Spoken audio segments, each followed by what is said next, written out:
that was a bit of a build-up actually. When we pulled up, I was saying, "Is there something else on tonight?" So I was affecting about 4 or 5 people. So it's really, really lovely. Thank you. So I basically come up with the title "Democratizing Place Branding" because quite often, if you go to a city or wherever, they've got a big branding, and you can only use this in this way and that way, and you mustn't touch it. You must ask for permission. So what the projects we've been working on, and one of them doesn't even involve any design work or logo, but it's about shifting the narrative. Sometimes, again, that you have this is what we're going to be, this is our council or our government's coming and gone, this is what we think it's going to be, whereas the whole concept is turning everything on its head, almost like a reverse pyramid. So it starts at at the grassroots level. So you find out those feelings, and you sort of distill it all right down into really concise messages, and then you go back and say, "Is this what you mean?" And when you get a consensus of yes, then you start to build around that. So you create the tools for the people to shout about it, and then you give the tools out. So rather than saying, "Apply to us for this and for this brand, and then we can look at your details," or whatever. And I'm apologising if there's anyone that works in that stuff, but this is the way that we've managed to make things way bigger than the budget should allow. And then you build a powerful brand by saying it belongs to us all, and use it in your own way and tell others about our place. So Totally Locally is, this wasn't my description, this was a press description, a grassroots people-led high street movement. And then I put on, this is a democratised brand in probably the biggest way possible you could ever have. So it's free. It's an open source marketing kit for any town to download and use. My background is brand and brand strategy and design for like big corporates.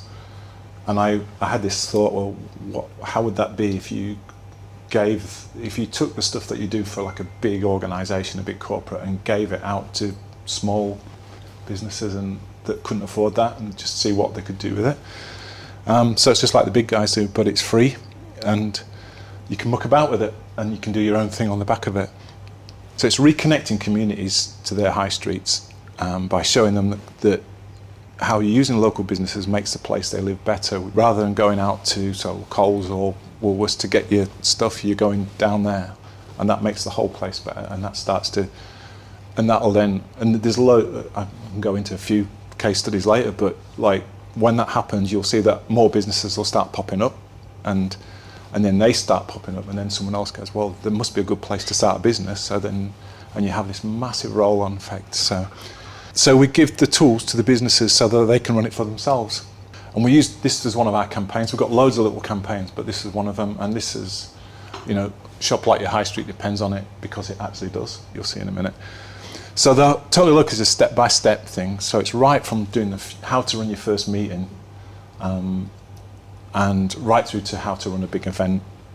And so sharing the ideas and proven concepts, because it's been going for 10 years now, well, 12 years nearly, but 10 years in the open public. And we've made loads of mistakes, and other people have made loads of mistakes, so we share that back and say, don't do that, because this is how this works, that doesn't. And it's quite self-policing, actually. So it's got 3 main elements. It's got the Totally Locally Town Kit, and then it's got a thing called Fiverfest, which since last time I was here, we created a massive national event that nobody pays to be involved in, and it has a huge impact on their businesses. And then we've done some online stuff, which I probably won't talk about today, but during COVID,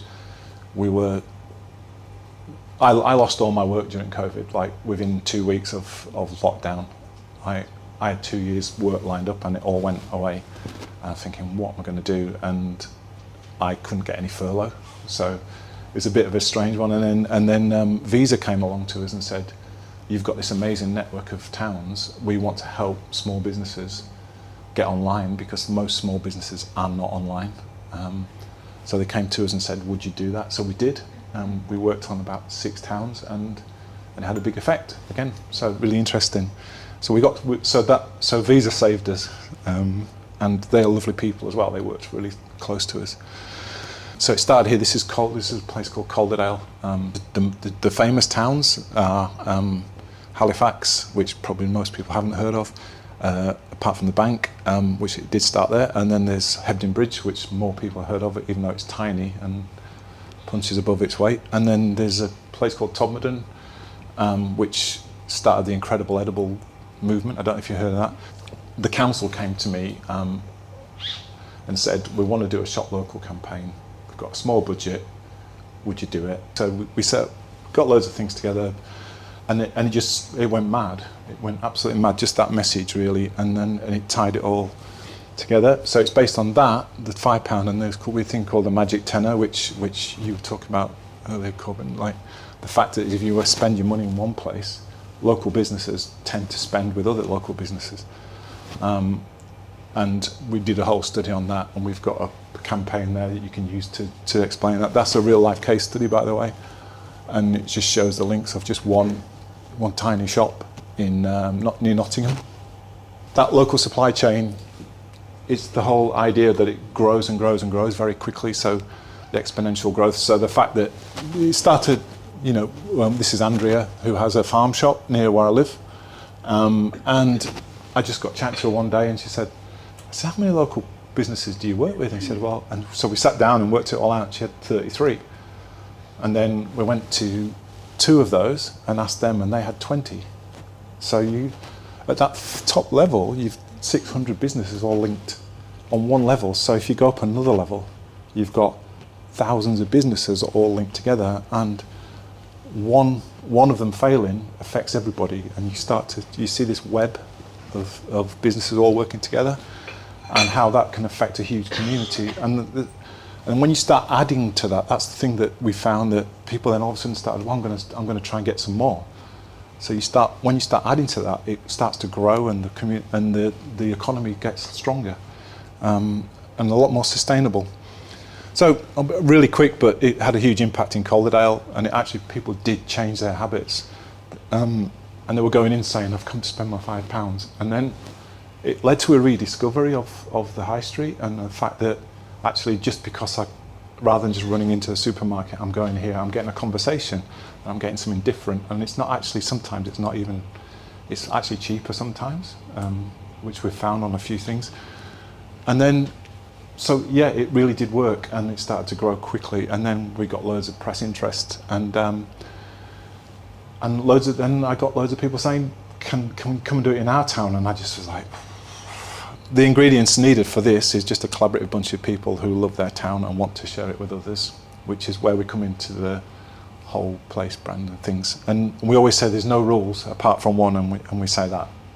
So the whole thing is about being nice, parking your ego at the door. We called it the economics of being nice. So the fact that starts to create something that you didn't expect.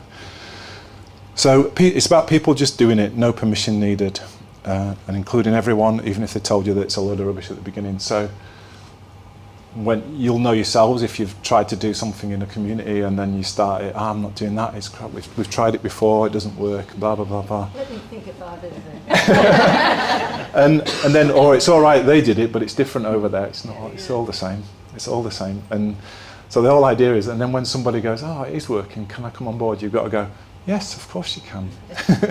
and it does work, it really does work, and it starts to build different cohesions, encouraging each other, and the economics of being nice. So that whole £5 message started to spread pretty quickly.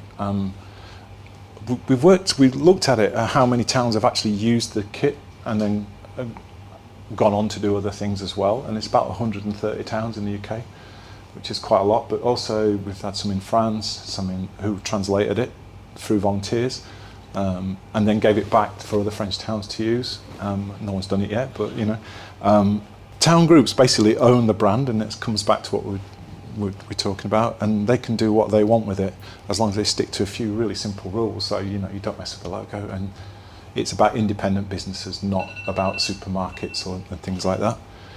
As part of the kit, we always used to have you do your £5 message, and then you do an event.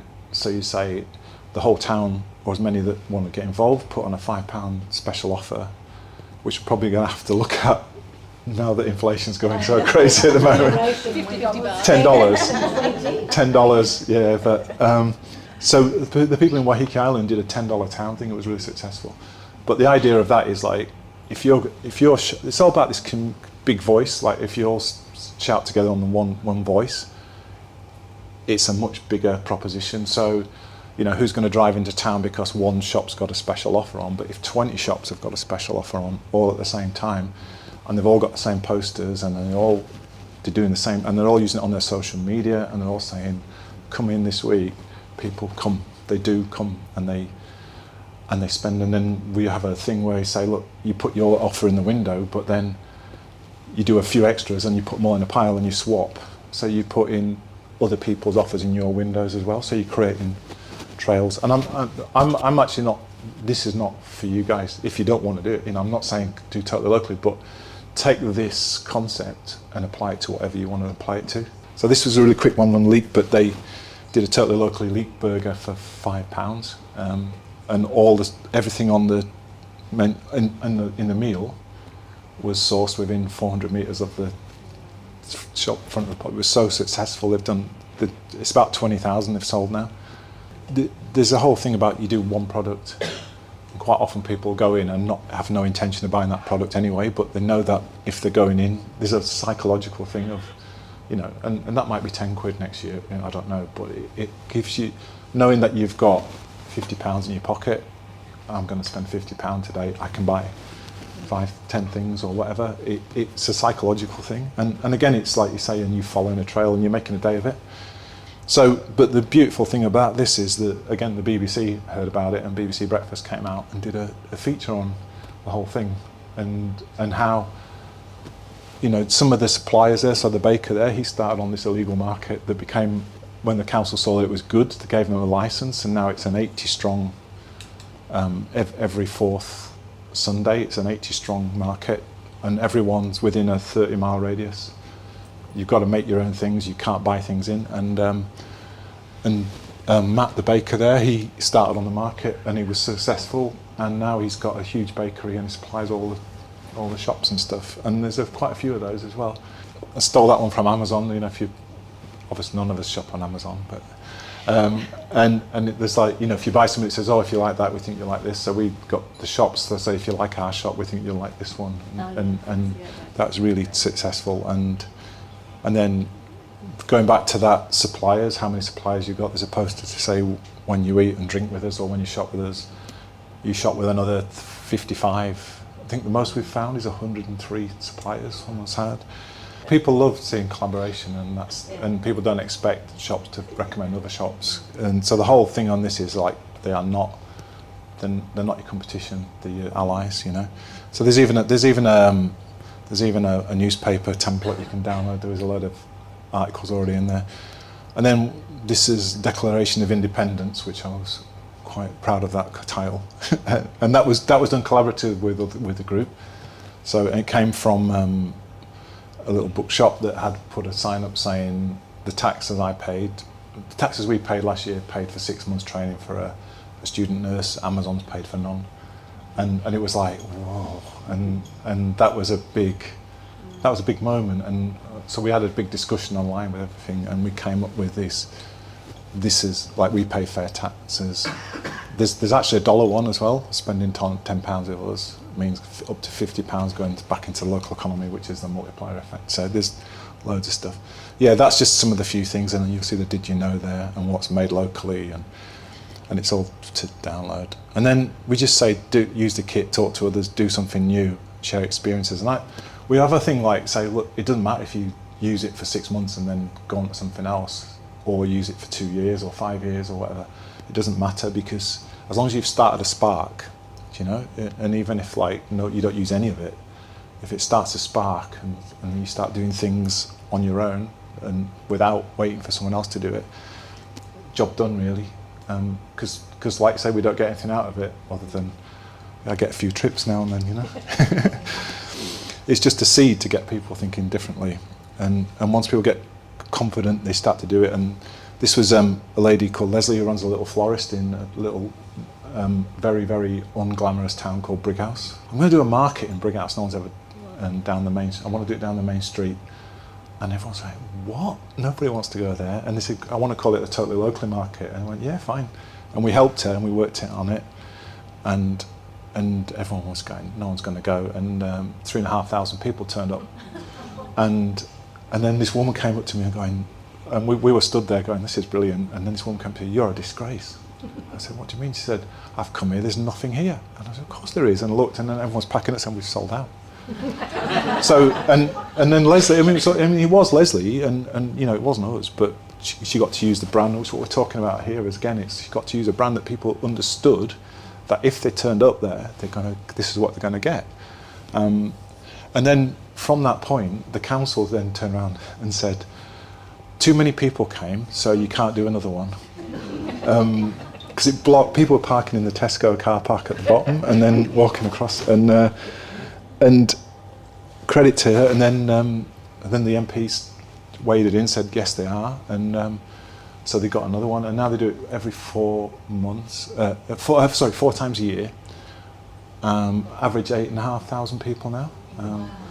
But what it did do, it started to give Brighouse a reputation. So this is this one lady, Leslie, and she just says, I'm just really gobby, and that's what she says. And this one lady, it had a really high shop vacancy rate. You can't get a shop in Brighouse now. So this was no council funding. The council worked really closely with us on giving us the stalls, and they were really good with that, and they still are. But it was Leslie and a couple of mates that have taken a town where nobody wanted to go to a place where people look at and go, how did they do that? Branding for place, if you're just going to start doing a place branding just because you fancy it, it's a bit of a vanity project really. So you need to know, there's got to be a reason why you want to do it. So we always say, what's the challenge first? And that can be, we need more tourists, or we don't need more tourists, but we need people that live here to connect better, or we need just a sense of who we are before we go for something else. So that bringing it all together. So what do people say about the place? What makes your place distinct? What do you want to achieve? And I always put reality versus what the goal is. So, we're going to be this, we are this, well you're not, but you might want to be in 5 years' time. So you create, what are you now? What would you like to be? And then, I always say 5 years because I think after 5 years you need to look at it again, because things change in 5 years. And then distill it right down to really simple stuff, and then democratize it. So the bit I love, the last bit is the bit I love the most. Whether it's a building, or whether it's the brand, or whether it's just your high street and working together. If you give that over and you don't make it precious, and then people go, well, I can do what I want with it, and realize you don't need permission to do stuff.